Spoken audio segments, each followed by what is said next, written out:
ছোটবেলা থেকেই না যে কোনো উৎসব বা পুজোর ব্যাপারে আমি খুব এক্সাইটেড থাকতাম।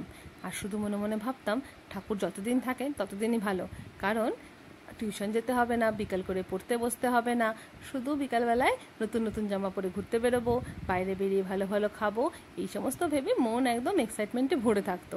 আর এখন জানো তো বিষয়টা যেন সম্পূর্ণ পাল্টে গেছে। এখন আর অত এক্সাইটেড থাকি না। এখন মনে হয় কবে নর্মাল লাইফে ফিরবো। ঠাকুর ওই 1-2 দিনই ঠিক আছে।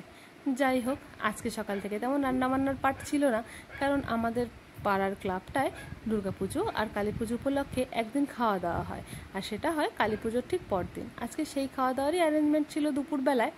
তাই জন্যে সকাল থেকে যেহেতু কাজকর্ম কম ছিল, ভাবলাম গাছগুলো একটু পরিচর্যা করি, আর আমার যে মানি প্ল্যান্টগুলো আছে সেগুলো অনেক বড় হয়েছিল, সেইগুলোকে একটু টেনে টেনে তুলে বেঁধে দিলাম। তারপর রেডি হয়ে আমি আর ওর বাবা চলে এসেছিলাম পাড়ার ওই হলঘরটায় যেখানে খাওয়া দাওয়া হবে। এসে এখানে অনেকের সঙ্গে দেখাও হলো, একটু গল্প আড্ডাও হলো, বেশ ভালো লাগলো মনটা। এই পুজোর মাধ্যমেই তো একে অপরের সঙ্গে একটু দেখা হয় আর একটু কথা হয়, আর অন্য সময় তো সবার সঙ্গে দেখা করা সম্ভব হয় না। যাই হোক, আজকের মেনুতে ছিল ডাল পুরি, ছোলার ডাল, আলু বিরিয়ানি আর কাঁঠালের এঁচোড়। খাবার দাবার কিন্তু খুব ভালো হয়েছিল।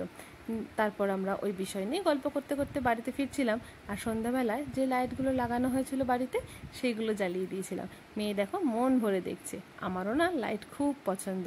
ধন্যবাদ সকলকে।